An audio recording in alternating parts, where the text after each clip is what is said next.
It disappeared. Hello. Hello, everybody. I'm going to call to order the Municipal Heritage Committee at, what time do we have? 4:35. We're going to look at the adoption of the agenda. So it's recommended that the agenda for the Municipal Heritage Committee dated April 22nd, 2025 be approved as circulated and amended. Can I have a mover? Randy. And a seconder. Paul. All in favor? Carried. There is no disclosure of pecuniary interest tonight. And yes, and so I want a recommendation that the minutes of the Municipal Heritage Committee meeting dated March 11th, 2025 be approved as circulated. Can I have a mover? Judy, seconder, Glenn, all in favor? Carried. And we want to welcome Michelle Robinson from the Severn Bridge Agricultural Society, and they want to speak about the recognition of the 150th Severn Bridge Fall Fair.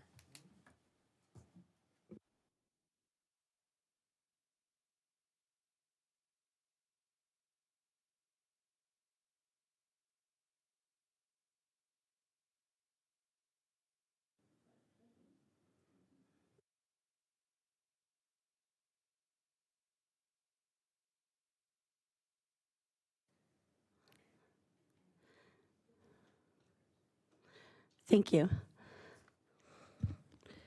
Good afternoon. Thank you for having us today. I'm Michelle Robinson, and this is Heather Morrison. Heather is our president and our horse director, and I am the vice president, secretary, and special events entertainment director of the Severn Bridge Agriculture Society. We are here today to share with you that we are celebrating our 150th Fall Fair this year. Our board of directors are working very hard behind the scenes to make this historical event unforgettable. A little background about us. The Severn Bridge Agriculture Society is a nonprofit registered charitable organization made up of local volunteers. Our overall goal is to encourage awareness and appreciation of agriculture and to promote improvements in the lives of people in our community. Our primary activity is to organize and present the annual Severn Bridge Fall Fair. The fair has been taking place since 1873, a tradition that we hope to continue for many years to come. As well as providing good family entertainment, the fair helps us to educate visitors about our agriculture heritage, as well as increasing knowledge and appreciation of the rural lifestyle. Over the last 6 years, we have been very fortunate to be recipients of many grants. I'm going to brag a little bit. In 2019, we received an $85,000 Trillium grant for our new accessible washrooms, and we also received the Terrence Haight grant from the town of Gravenhurst for new chairs, benches, and tables. In 2023, we received the Terrence Haight grant for our 2 signs at the front of the fairgrounds. And in 2024, we received a $45,000 grant, and it is amazing. We're so excited, from the Commonwealth Mutual Insurance Group LEAF program, in which we had a brand new horse ring installed, and it's stunning. And we also received a tourism grant from the Tourism Gravenhurst for $30,000 to help with our 150th Fall Fair entertainment, marketing, and more. And we also received the Terrence Haight grant to help reconstruct our entrance archway, which will look great for our upcoming 150th Fall Fair. So we're pretty excited about all that. We continue to work hard to look for new grants and ways to keep the fair going year after year. Next page. Some big plans for this year's fair. Now, I do have a video or a slideshow. Do you want to play? Do you have it queued up? Okay. We'll play that. It's just some photos from fairs in the past.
Thanks. So some big plans for this year's fair. Our live entertainment lineup is all ready to go with incredible local talent all day long. We have the baby contest, Miss Moppet, Country Squire, and we have our junior and senior halls full of crafts and baked goods with winning ribbons, as well as our vendor market with lots of vendors this year. Oh, sure, I lost my place.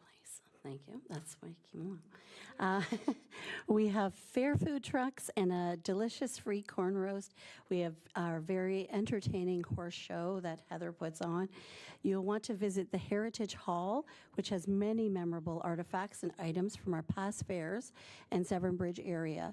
And we will have a story walk through time, through the trees, so you can learn and look at pictures from the past. So much for the kids to do of all ages. We will have many games, inflatables, a mechanical bull, stilt walker, airbrush tattoos, all-day horse and wagon rides, and the Gravenhurst Fire Department is always there with their trucks. And this year we will slowly be bringing back livestock, which everyone loves to see at the fair. This is just some of the things that we have planned for this year's fair. So as the leaves start to turn and the air turns crisp, there is no denying fall is on the way. What better way to welcome the season than attending a fair? The Severn Bridge Fall Fair is the connection to our rural roots, a true rural agriculture experience. It is an historical event that has been happening for 150 years. So we want to thank all of our community partners, businesses, and the town of Gravenhurst for all of the support over the years. And we want to thank you for having us today. And we want to invite you all to this Severn Bridge Fall Fair, 150th, on Saturday, September 6th, from 9 to 4 all day. And it's at 1153 Southwood Road, Severn Bridge. And we're here for any questions.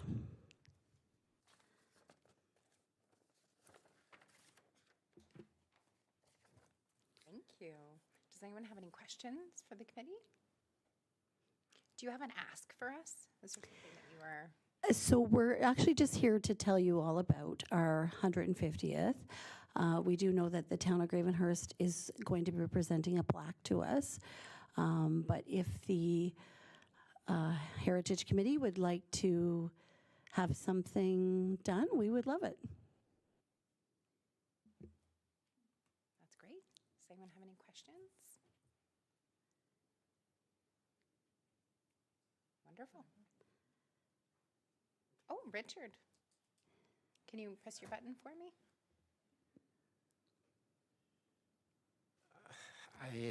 I'm rather abashed to be asking this, but I've often wondered how it is that the Severn Bridge Fall Fair has been able to continue for 150 years, given that Severn Bridge is not the most ideal region for agriculture, unless maybe you count part of Morrison Township, which is adjacent. And I've always been rather amazed, that your fair has been able to persist this long. Yes, we've been really lucky. We have a lot of great volunteers, and so we find a lot of grants to help us with it, and we do try to keep the agriculture part of it. We are losing that a little bit more over the years, but we're trying, and every year we work really hard. This year we're bringing back the livestock, so that's a big part. So yeah, every year we're plugging away, trying to keep it going. It's nonprofit, so it's anything we can get, we take. Thank you. Fantastic. 150 years is amazing. Very exciting, and you might notice we have some swag, so we're very excited about that this year. That's so great. Is that available for people to purchase at the fair? You can buy T-shirts and hats. You can come see me, and we have actually in black and green, and they're $20 for T-shirts and $25 for the hats. Great. Love that. Yeah. Randy. Thank you. Michelle, you and I have talked about, I don't know if you're staying around for the rest of the agenda, but we have the Doors Open event on the agenda, and we've talked about having a Doors Open something at the fairgrounds there, and that's on the 20th of September. Right. So do you have any suggestions before you run off? Rather than, so Doors Open, generally you have someone like an interpreter or somebody there to identify certain aspects of it, or really just talk about the site, I guess, is another aspect of it. So do you have any suggestions of, what we might focus on, I guess, on the doors open? Is there anything that comes to mind? We definitely would love to be involved, for sure, be part of that. We can talk about it with the board and see if we can come up with something fun and exciting and educational and, bring up some of the past. We do have this story walk through the time through the woods, so that might be something fun. And we have the Heritage Hall. We could have that open for people to see. We could open up our halls too as well, and so there'd be lots we can talk about for sure. Yeah. Excellent, that's amazing. Are there any other questions? Glenn? Who's your grant writer? You're looking at Name, them. address, and phone number, please. You're looking at them. We spend a lot of time on grants, so I we have imagine you do. we have another few big ones out right now, so we're crossing our fingers. I think you and I need to stop to talk. Yeah, we do. Absolutely, we can. Fantastic, thank you for coming in. All right, thank you. Lovely Thanks, everybody. to see you, and it's exciting, 150 years. Lovely. All right, the next part in our agenda is the working group reports. We're going to start with the Built Heritage Awards Working Group with Paul Cook. And I believe, yeah? No, I don't believe, Paul, you don't have an update, right? We're just doing the motion, or do you have an update? Are we going to do the motion to, Okay, do you have an update you want to share before we make the motion? no, not really. Okay, great. All right, so chatting with Paul, it has been chatted about having the Built Heritage Awards Working Group join the Heritage Recognition Working Group. So we have a motion. So be it resolved that the responsibilities of the Built Heritage Recognition Working Group be transferred to the Heritage Recognition Working Group, and that Paul Cook become a member of the Heritage Recognition Working Group. Looking for a mover for this. Judy, and a seconder. Richard, all in favor? Motion carried. Great. So Paul will join the Heritage Recognition Working Group. So the Built Heritage Awards Working Group, the Built Heritage Awards will become part of the Heritage Recognition Working Group. So that will be part of the pieces that group is working towards. Great. And Heritage Recognition Working Group, Glenn, do you have an update to share with us? I don't. I was unable to meet with my group, but I was wondering if Judy or Lindsay had something to add.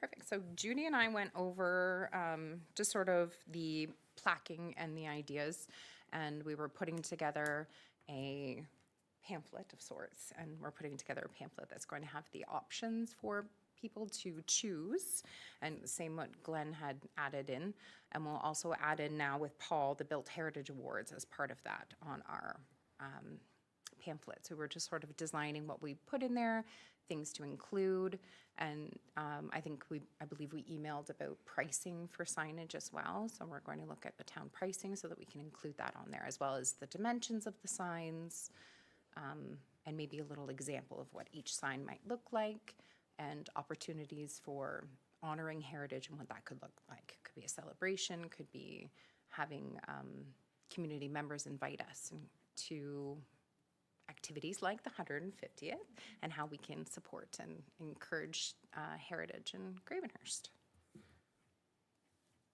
Any questions? Great. We're going to go on to the Interpretive Signs and Plaques Working Group. Richard? Thank you, Madam Chairman. Since the last meeting of the Heritage Group, the Interpretive Signs and Plaques Working Group.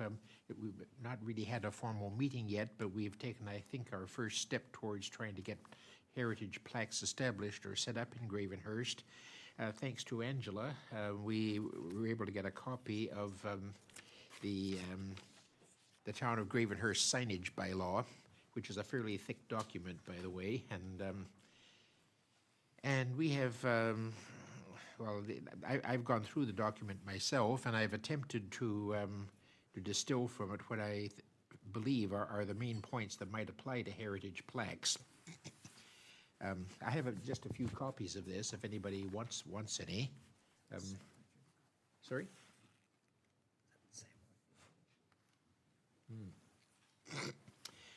Okay. Now, well, first of all, the bylaw lists about 30 different types of signs that might be set up in Gravenhurst, but historical plaques are not included.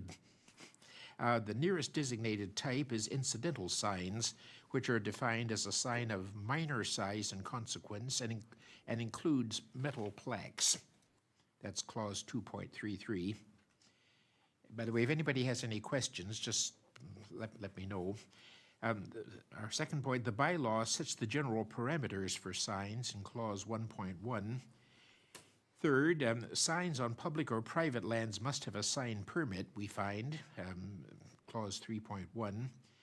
And 4, incidental signs may not be placed on town property, according to clause 3.2d. There's no mention about applying for permission to do that anyway. It just says not to be placed on town property. We'll have to look into that in order to see if we want to put anything on town property or what might apply. Now, fifth, incidental signs may not be, they may not be placed on private property according to clause 3.2d, and yet they are permitted in all zones. Now, that's something which I don't quite understand, and I'm hoping that I have a little bit of conversation with people in the know, and maybe we can get a clarification about that. Number 6, ground signs, that means signs mounted on poles, are not permitted in residential zones, and there's no mention of exceptions to that rule. Number 7, sign permits must be obtained from the chief building official, that's clause 7.3, and applications have to include, among other things, authorization of property owners, perfectly reasonable, exact locations of signs on site plans for lots or on buildings, that we would expect, and must also be elevation and cross-section views of signs, and further, structural detail drawings providing design, dimensions, and materials to be used for signs, and finally, permit fees. These items are all listed. And there's also a clause about engineered anchorage details for signs that might be mounted on buildings. They want anchorage details. And finally, signs in the business improvement area, that's the BIA or the downtown, must conform to design guidelines set forth in Schedule A of the bylaw reconstruction. So, now, one further little point. I have been informed that Muskoka Road in the town of Gravenhurst and Bay Street in the town are district roads. So that leaves me wondering, does that mean that the signage bylaw does not even apply to Muskoka Road or Bay Street? I'm sure it does. I mean, we have plenty of signs on those roads already. But anyway, that's another little point which I am wondering about. Do we have to get the district's permission? In other words, if we want to put any signs that might be facing Muskoka Road. So we have, in other words, we've got a few more questions that have to be worked out, but at least I think we've got some idea as to what is allowable and what is not. I hope this is a start at least. And then I guess our next move will be to call a meeting of our working group and then maybe start to consider, well, what kind of plaques or signs do we want? And how big will they be and what will they be made out of and so on? And then bring some ideas forward about that. That's great. So I know we have the signs that we've previously done, so Angela could probably get the dimensions and the price and the material list for the signs that have already been done that we can share with that group. Yeah, and was there anything we wanted to talk, yeah? Amy Taylor wanted to chat about the signage. Thank you. Welcome, Amy.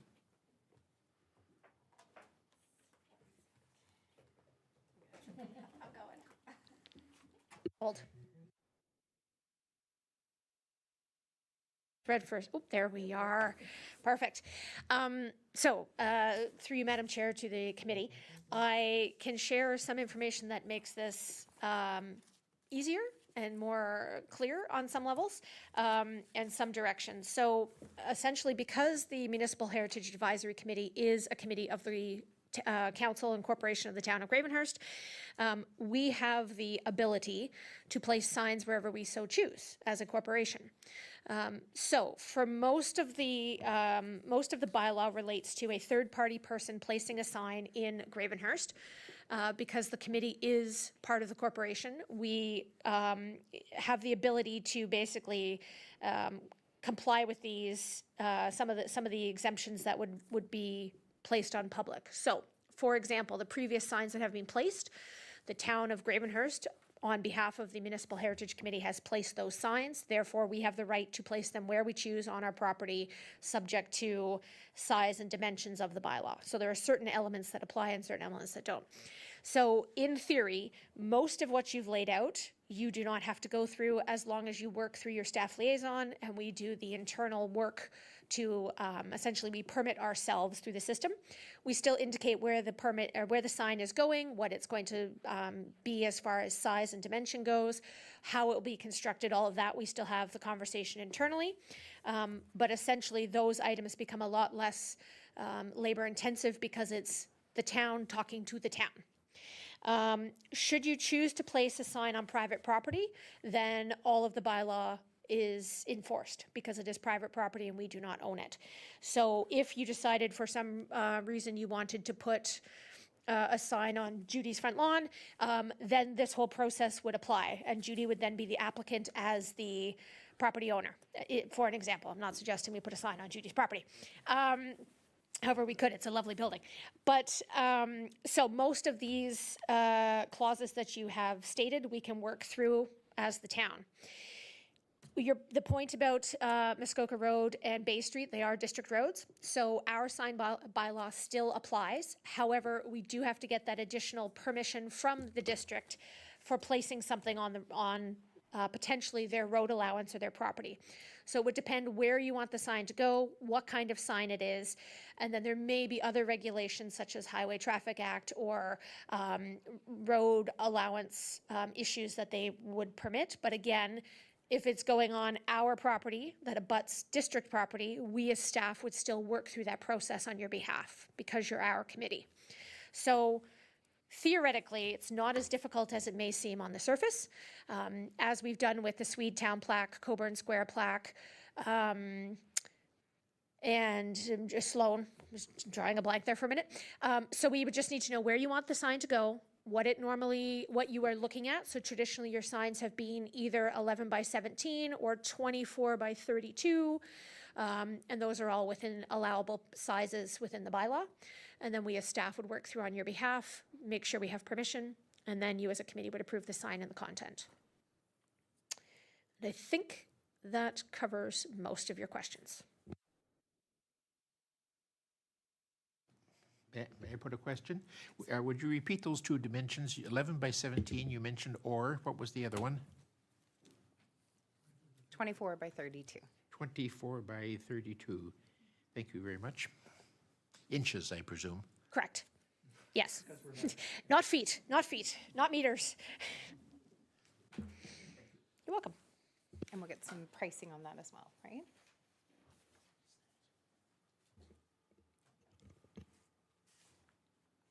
Thank you.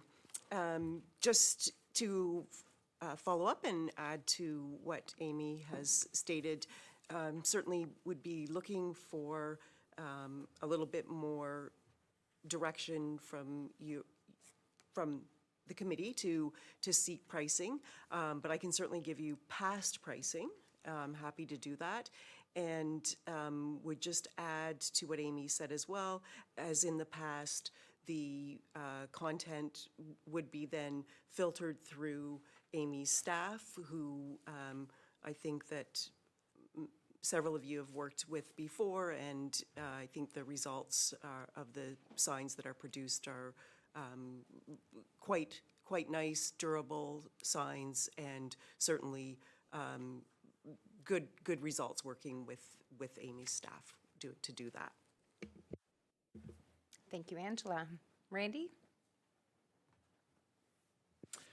Thank you. So I think what we're saying is like the process we've done in the past for Sweetdown, for other, Coburn Square and the Sloan sign, that's not going to change very much in terms of that process, and basically we were compliant, if you will. But, so just, I'm thinking like if we were to go to a property like Severn Bridge Fairgrounds and put up a sign, would there be a fee? We would pay so they would pay a fee as the applicant. Correct. And then the whole process would be as if it was just a private. Correct. So the sign permit fee is $100. So, and that is for the filing of a permit. So if you were doing 1 sign, 2 signs, 3 signs, it all goes in on one application for $100. And then because it is private property, like any other business owner, they'd be the applicant, they would submit drawings. The only difference is we might, as a committee, cover the cost of the sign and the placement, but they get official permission. So it's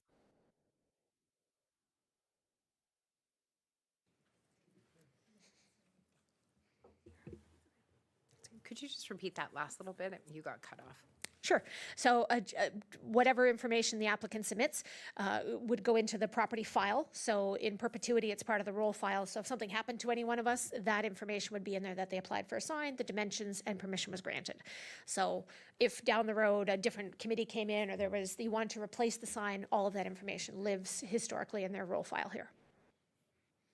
Excellent, thank you. So any questions for Richard or Amy? No? Great, thank you. All right, we're going to go on to the 2025 Doors Open Working Group. And I believe it's Randy and Judy.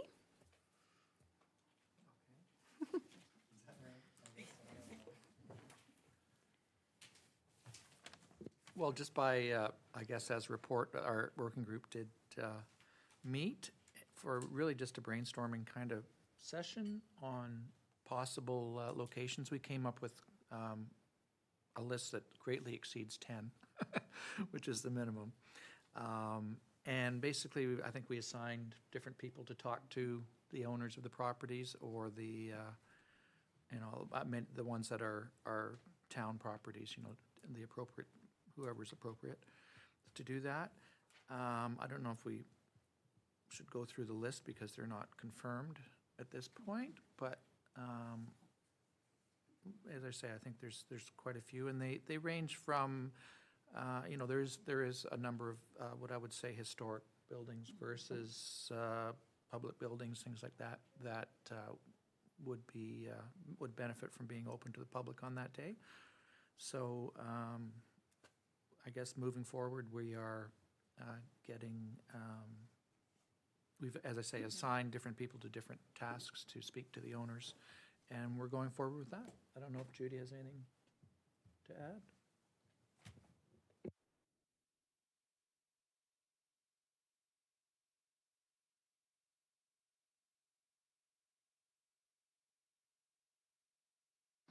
There we go.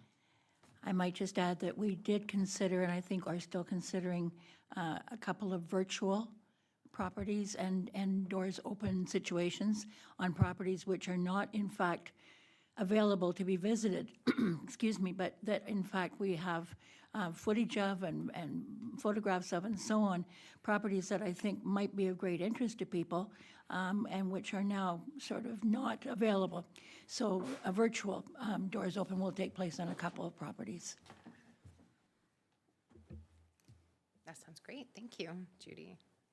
And Randy, any questions for Judy or Randy? No? Great, thank you. Oh, yes, Angela, go ahead.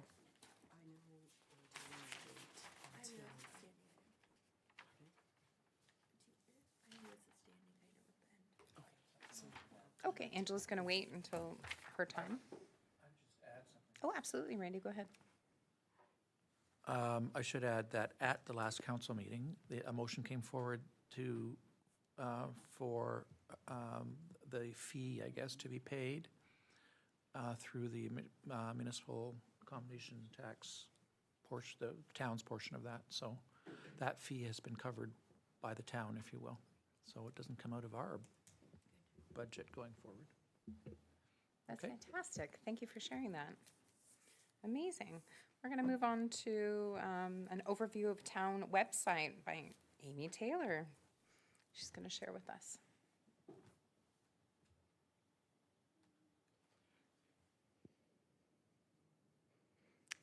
And now I'm over here. So I've got on my laptop, which we should be able to put onto the TV, just the town website here. So my understanding was there was discussion at the last meeting to, yeah, you can do it now, yeah. There was discussion about heritage and heritage content on the website. So the town created a new website in June of last year, in which case we went through our site map and reviewed all of the pages and content that we had. And we wanted to make sure that heritage as a committee and as a topic were both represented on the website. So on our website, under the tourism, culture, and recreation menu, which you'll see in a moment, heritage is our first item. So the very first, it's arts, culture, and heritage. So it has its own landing page when for tourism. And then when you go to that page, we have 4 different landing sections where people can go. So we have the arts, representing obviously the arts of arts, culture, and heritage. We then have a history and heritage page, and we have our opera house. When you go to the history and heritage page, from a tourism perspective only, so remember we're viewing this with the tourism lens, we have information about some of the key community icons. So we talk a bit about our arch, we talk about the wharf, and we include the Discovery Center in there. We then talk about Bethune Memorial House, and we also talk about the Heritage Walking Tour. So just a very high level snapshot of heritage for people coming to town, but it links out to the Heritage Walking Tour, links out to Bethune Memorial House, links out to the Discovery Center, which also then includes the steamships through that page, and links out to another subpage through to Muskoka Wharf. So on first blush, it's very high level, but there's some historical information about our community. Then in addition to that, under Town Hall, under our boards and committees, lives your Heritage Committee information page. So this page more covers the business of the Heritage Committee. And so here's a group of snapshots from past committees and past activities on the front as a slideshow. And then we basically talk a little bit about the Heritage Committee. And then down below are some of your key reference materials and information to give to people. So definitely focused on the business of the committee.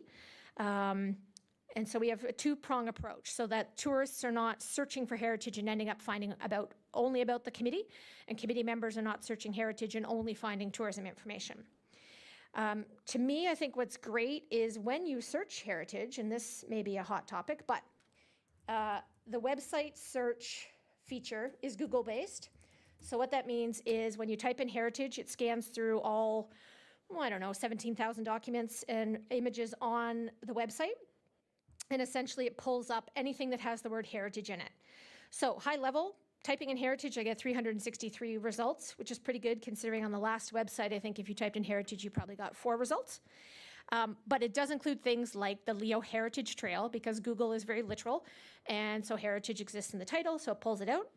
But then also your Heritage Committee is second, and your walking tour is third. And then it goes down into more of the business of the committee. And then there's that tourism page in 5th spot.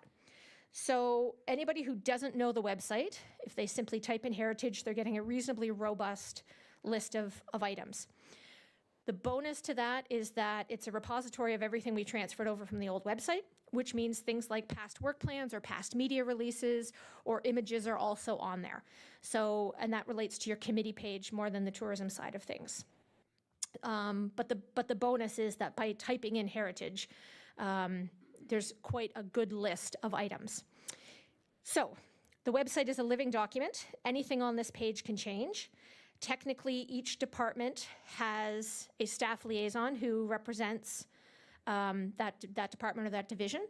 And so the way changes to the website works for a committee or for any department is essentially a list of changes and information that you would like to see, or a list of assets. So if there was a picture, if you wanted fire mapping, if you wanted a photo op of something, you would say to us what you're looking for. You would supply any links, any documents, any information, any structural changes, and then as the designated website person for the committee, would then work with myself and our marketing team to build that new page or add that new information. So anything can be changed. The only thing that we request is, as marketers, we are not always the subject matter expert for the content. So we would say, if you have changes, for sure, boil them into a document, bring them in, we can sit down, we can talk over it, we can start to make changes, and anything can be done in a preview mode before it goes live, so we're not putting misinformation or something that isn't approved out there. But we do ask that if you want to make changes, you come in with something planned and intentional, because we have to enter in certain information in certain avenues.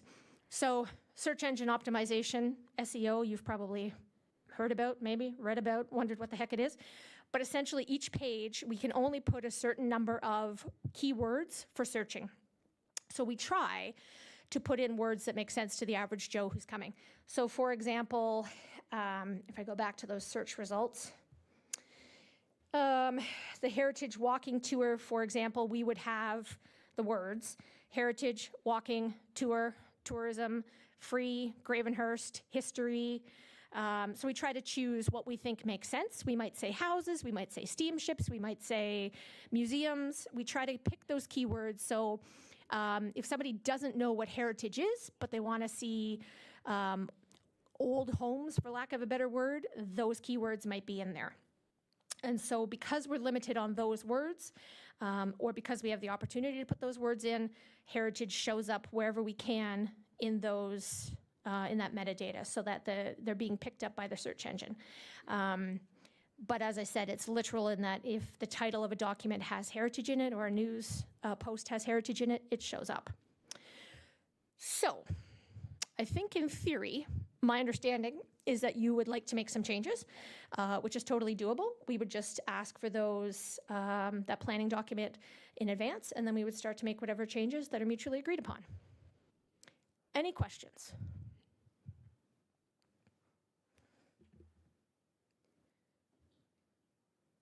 Randy, go ahead. Oh, and Judy beat you to it. Judy, go ahead. Amy, I'm not sure whether this qualifies as the kind of thing that would be one of those 4 major headings that you showed us at the beginning, but the POW trail, I think, ought to be recognized perhaps more definitely. There are a lot of people out there in the Canadian world who are very interested in POW camps and where they were and what they were comprised of. So I think that POW trail ought to be perhaps a more featured item than it is now. Sure. I mean, the bonus too of that is because we've created all the plaques, we technically have all those images. So we could make it a digital tour as well as featuring it as a go and walk and see and do. And I know that the Heritage, one of our committees, we were talking about having a map, like a virtual map available on there, so that all of our recognized sites are on there, all of our walking tours are on there. So that's sort of what we were thinking we would build towards, something that we could interact and add. So as the interpretive sign group puts signs out, those would be placed on the map with a picture of it and a history of it. And maybe even the QR code would link to that when it's on the sign. I think that's sort of what we were thinking. So there is a parks and facilities module that exists that we just purchased with this new website. Some communities have been using it expressly for that kind of purpose. But for example, when you go into that, the Albion Hotel, for example, is there. So we could have a QR code that links either to, we have a QR code that could link to either an individual document or to the parks module or the facilities module, where we have the category called heritage, where we can then pick and choose what we want to feature. So this parks module lives under tourism, culture, and recreation. So it's called the Parks and Facilities Index. And if I go in there, you can search alphabetical, and you'll notice because they start with A, the first two items are heritage designated properties. So we can pick and choose in here whether we want them to be called heritage designated properties or trail or both. So we can put them in multiple columns. And then when you click on that location, for example, the Albert Hill building, because it's part of the walking tour, takes you in to give you more information about it, gives you directions, locations, and tells you what amenities are there. So we could either choose to post a document of a walking tour, or we could post individual locations if somebody wanted to build their own walking itinerary. But the tool that you would use exists, so it's not like we're having to buy or build something new. Fantastic, thank you. Mary? Are you looking for more content? I'm thinking maybe outside the box, but there's categories of historical information. So near and dear to my heart are boat builders.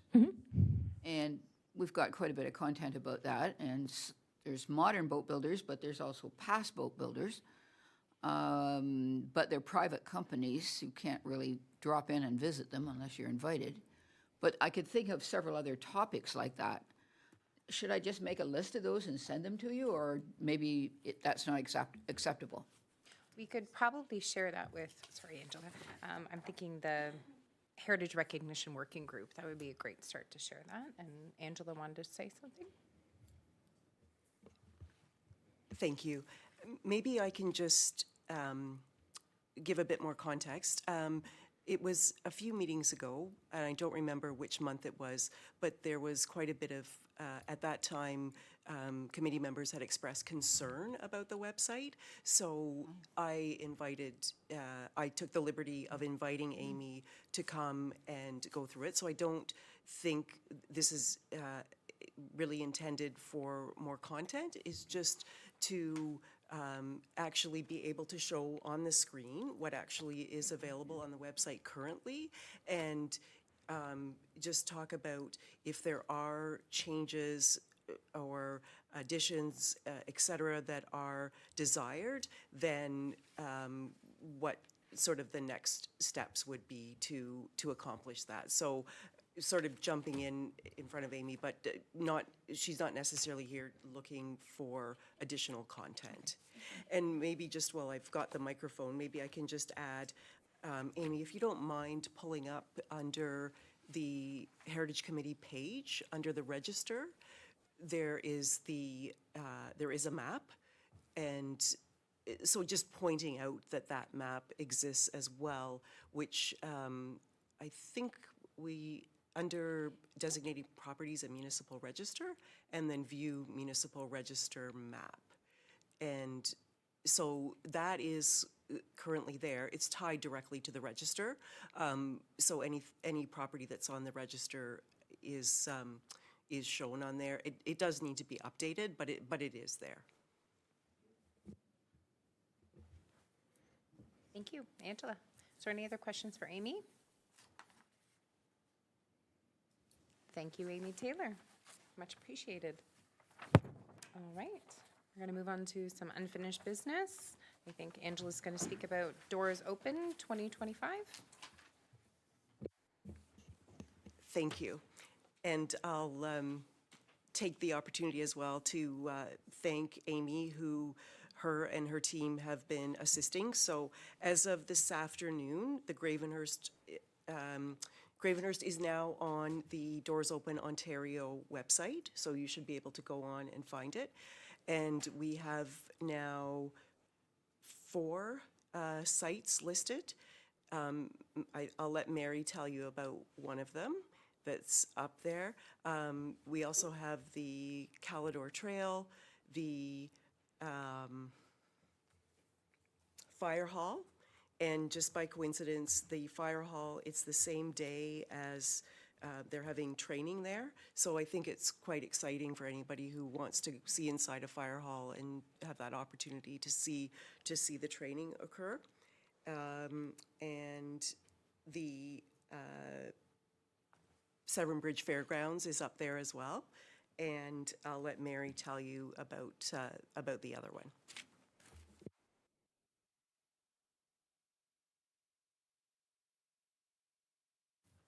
We talked at our small meeting about possibly having people tour, not on the water, not cruising, with the Seguin tied up at the dock. Because I think the Seguin is a really interesting building, if nothing else. When you see the steam engine, you see the kitchen, there's all kinds of parts to that boat that a lot of people have never seen because they go cruising and they look at the water and the scenery, which is all good, but there's parts to it. So it took some convincing of John Miller, the manager, to do this because the boat should be running that day and should be making money. And we're not going to bring it money. We're just going to bring it people. So he has conceded to have it for 2 or 3 hours the day of doors open. And I really think there'll be quite a few people tour it. My sad part is I'm going to be on the Rocky Mountaineer in the middle of the Canadian Rockies that day. So I've asked Richard to be there, and I'm going to be asking a couple of other people because we need interpreters on the ship explaining all these parts. I guess it's my job to find them, so I will find people. But I do think it's exciting. And I also mentioned about I haven't even seen these yet, T-shirts with 150 years, Richard? Or 100 years? 150, yeah. When the Seguin was first built. So we have T-shirts that say that, and I think actually they'll sell quite a few that day because it's a nice reminder of people from outside our community have come for the weekend and are touring a steamship, which you can't do any other place in Ontario or probably in Canada, so that's pretty neat, yeah. So John Miller and I are working through this, and it's being set up, and I'm really excited about it, even though I'm not going to be here. That's fantastic. Thank you, Mary. Wonderful. I think, yeah. The fire? Well, the fire will be going on the ship because you can't, you don't turn it off. When you start the fire in May, it doesn't go out until the Tuesday after Thanksgiving. So and the fire will be going. You just can't get close to it. You can look down at it. Yeah. That's fantastic. And if you're really, really lucky, the engineer might invite a kid to go down and shovel coal. That is really neat. Oh, wow. That's fun. Thank you, Mary. I think Angela has some more to add.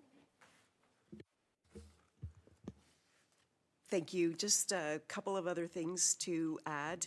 I do apologize to the Doors Open Working Group. I've been pestering you about getting sites and information, and that will probably continue because even the ones that are already posted, I need to finalize some details, so just know that you can keep expecting emails from me. As a point of information, because we did come into the game a little bit late, we do need to get the 10 sites posted minimum, and then we can go from there. The digital content can be posted at any time. So just so you're aware that I will be continuing to pester a little bit, but quite pleased with Amy's assistance and her team that we're getting some good content on the provincial website. That's great. Do we have a deadline when you need that information by? March 31st. Okay. Yeah. Very So, yeah, that's, Sounds I'll good. just keep pestering you. Thank you. Absolutely. Thank you. Right. Oh, that's great. Good. Good to hear. Wonderful. Is there any questions about Doors Open for Angela? Wonderful. All right. It looks like in our agenda, there is no new business, no correspondence, and I guess we're at adjournment.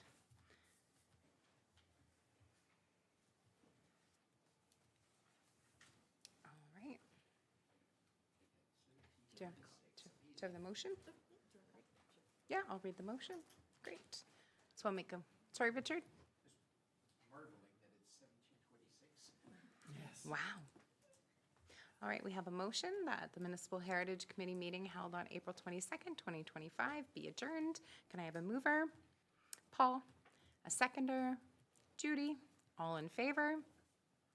Motion carried. Thank you. And it looks like our next meeting date is May 20th, Tuesday at 4:30. And we'll see you then. And that was closed. We just adjourned at 5:20.